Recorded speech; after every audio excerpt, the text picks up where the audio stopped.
Assalamualaikum sahabat ruang belajar, apa kabar semuanya? Semoga sehat selalu. Ketemu lagi dengan saya, Eko Prasetyo, selamat datang di channel Ruang Belajar. Kita memang nggak bisa memilih lahir dari keluarga yang mana.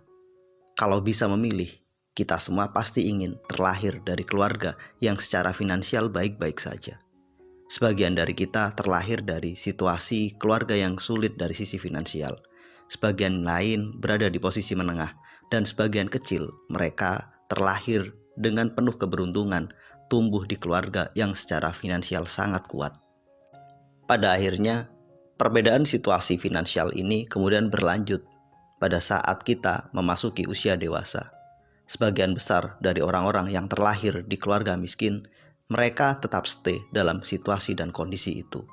Mereka mengalami kesulitan untuk bisa bangkit, keluar dan memperbaiki situasi yang tidak menyenangkan itu.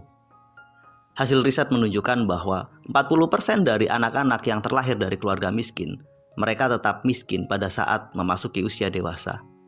Hasil riset ini juga menunjukkan hasil bahwa dari sisi income, 87% dari anak-anak yang terlahir di keluarga miskin pada saat memasuki dunia kerja memiliki penghasilan yang lebih rendah jika dibandingkan dengan keluarga yang mampu secara finansial.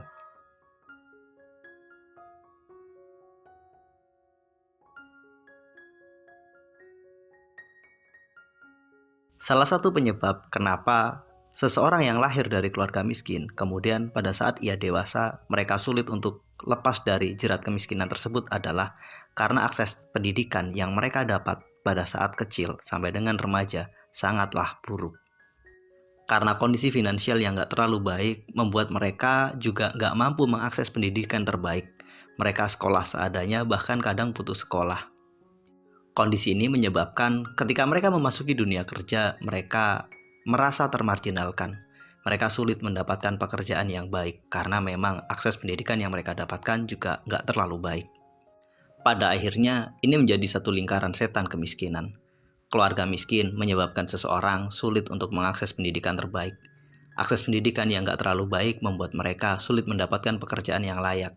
Pada akhirnya, mereka juga mendapatkan gaji yang nggak terlalu baik.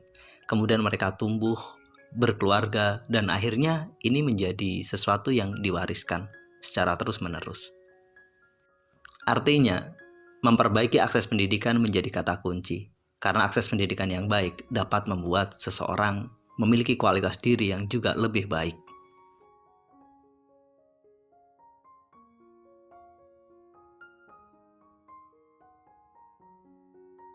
Ketika berbicara tentang pendidikan, ini tidak hanya kita maknai sebagai pendidikan formal.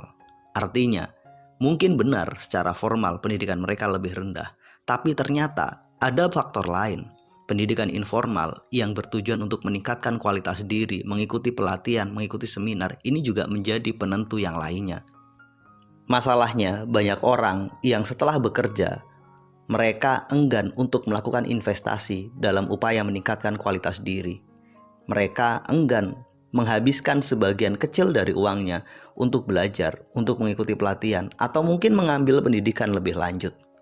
Mungkin benar pada saat kecil mereka nggak bisa memilih pendidikan terbaik karena keterbatasan keluarga mereka. Tapi setelah mereka bekerja di usia 20 atau 25 tahun, bukankah mereka bisa memilih untuk menggunakan sebagian uangnya untuk meningkatkan dan upgrade kualitas diri? Sebenarnya ini yang menjadi penentunya. Kita tahu banyak cerita orang-orang yang secara formal pendidikannya rendah, tapi mereka bisa sukses. Karena apa? Mereka punya niatan yang sangat serius untuk belajar. Belajar dalam artian tidak hanya mengikuti pendidikan formal, tapi juga berbagai program pendidikan yang lain. Belajar dari orang lain, dari mentor, dari lingkungan. Pendek kata, upaya meningkatkan kualitas diri adalah salah satu penentunya. Coba kita bayangkan, banyak orang berharap bisa bekerja di tempat yang baik, mendapatkan gaji dengan penghasilan yang layak. Tapi dia lupa bercermin bahwa dari sisi kualitas diri, dia sebenarnya nggak terlalu baik. Atau kita balik, jika kita adalah pemilik perusahaan, apakah kita mau membayar gaji yang tinggi untuk karyawan yang tidak berkualitas? Di titik inilah, kenapa banyak orang yang terlahir dari keluarga miskin, pada saat dewasa mereka juga tetap miskin. Walaupun pada saat itu mereka sudah bekerja, mereka sudah punya kemampuan untuk menghasilkan uang, tapi posisi income-nya stay hanya di situ-situ saja karena memang mereka tidak terbiasa untuk meningkatkan kualitas dirinya. Mereka tidak terbiasa untuk belajar, mereka tidak terbiasa untuk meningkatkan skill dan keterampilannya. Satu hal yang pasti, dunia itu berubah. Perubahan itu menuntut kesiapan kita, menuntut kemampuan kita untuk selalu menjadi lebih baik, untuk berbenah, untuk melakukan penguasaan teknologi, mengupgrade keterampilan, dan itu semua hanya bisa kita lakukan jika kita mau membuka diri untuk terus belajar. Dalam banyak kesempatan ketika saya bertemu dengan mereka yang baru selesai lulus SMA, SMK, bahkan kuliah, ketika saya tanya akan kemana, mereka menjawab akan kerja.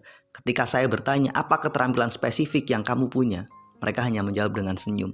Ketika saya bertanya apakah kamu bisa bahasa Inggris dengan baik, mereka hanya senyum lagi. Ketika saya tanya apakah kamu bisa menguasai teknologi informasi yang baik, mereka juga hanya senyum. Ketika saya kemudian bertanya bisa editing video yang baik, apakah kamu ngerti tentang digital marketing, kamu ngerti tentang analisis data, dan seterusnya, mereka hanya tersenyum.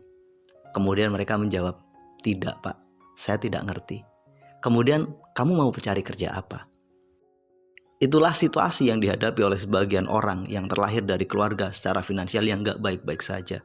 Akses pendidikan mereka terbatas sehingga kualitas diri mereka juga terbatas. Ditambah lagi semangat belajar mereka juga yang sangat rendah. Tidak ada kesempatan yang tidak mungkin kita raih, termasuk kesempatan untuk menjadi lebih baik dari sisi finansial.